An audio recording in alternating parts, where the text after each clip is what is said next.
5 reasons why saving your money is actually keeping you poor. See, when I was younger, I thought saving money was like the smartest thing I could do, but boy, was I so wrong. I used to stash away as much as possible in my savings account, thinking I was setting myself up for a secure future, right? But what I didn't realize is that just saving money could actually be keeping me poor. Here are 5 reasons why saving alone might not be the answer and what you can do instead. We're going to count down from the last one first. Let's start with number 5, missed investment opportunities. When all your money is sitting in a savings account, right, you're missing out on growth.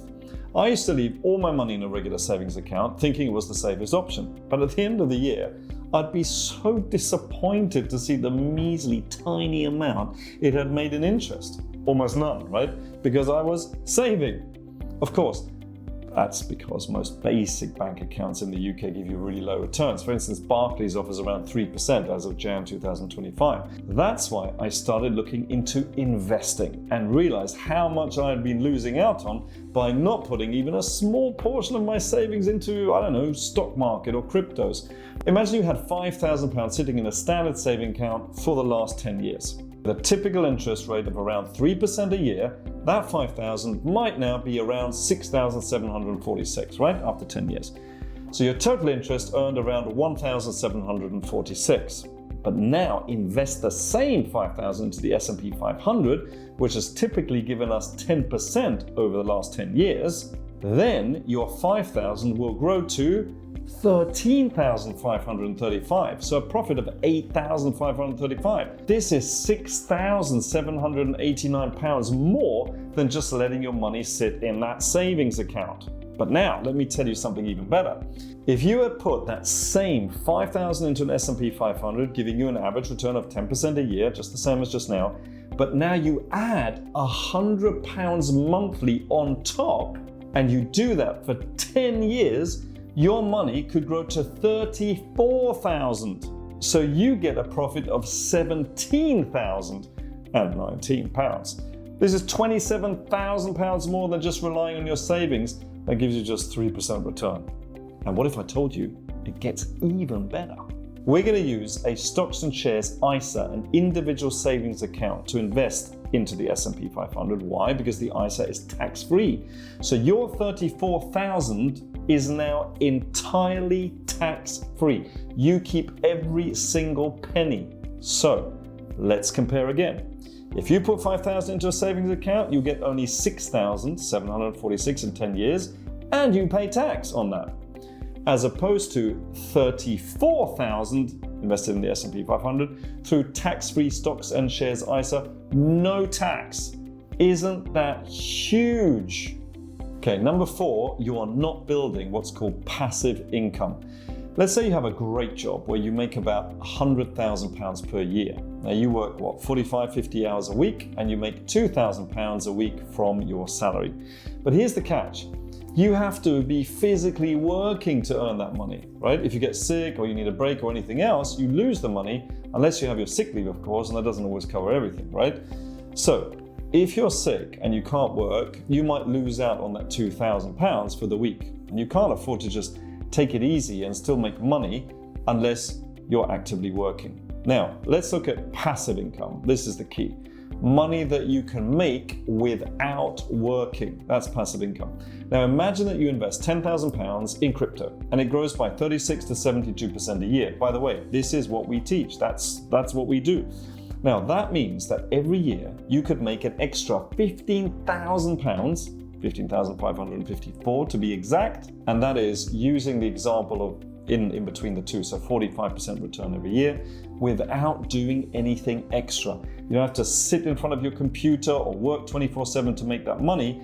All you need is just 20 minutes a day to invest, and it doesn't even matter when. Number 3, tax drawbacks. Interest from savings accounts can be taxable, eating into your returns. Now, I remember getting my savings interest statement once a year and realizing I'd have to declare it on my tax return, even on that tiny amount.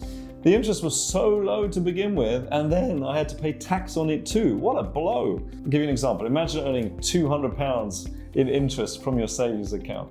If you're a basic rate taxpayer in the UK, you'd pay 20% tax on that interest, leaving you with just £160. But if you had put that money in a stocks and shares ISA, where your returns are tax-free, you could keep the full £200. Now, our client Amanda Parker made 43% on her stock ISA. This is all tax-free. Another member, Virginia, made 51% in just 1 year, and that's also tax-free. How? She invested in her tax-free ISA. Now, they used our value cost averaging strategy on the stock ISA, which you can find in my book, The Lunchtime Trader, which we have turned into an ebook for you for free, which will be linked in the video above if you want to check. So, coming back to my point, over time, these tax savings can make a huge difference, especially as your wealth grows. It's a simple switch, but it means you're not losing part of your hard-earned returns to the taxman.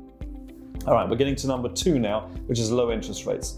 Most UK savings accounts offer really low interest rates, right? And it doesn't keep up with inflation. Give you an example. In July 2023, inflation rate in the UK was 6.83%, and the interest rate offered by a high street bank was 1%. Much lower than the inflation rate, much lower. So now my question to you is, do you think your savings can keep up with the inflation rate?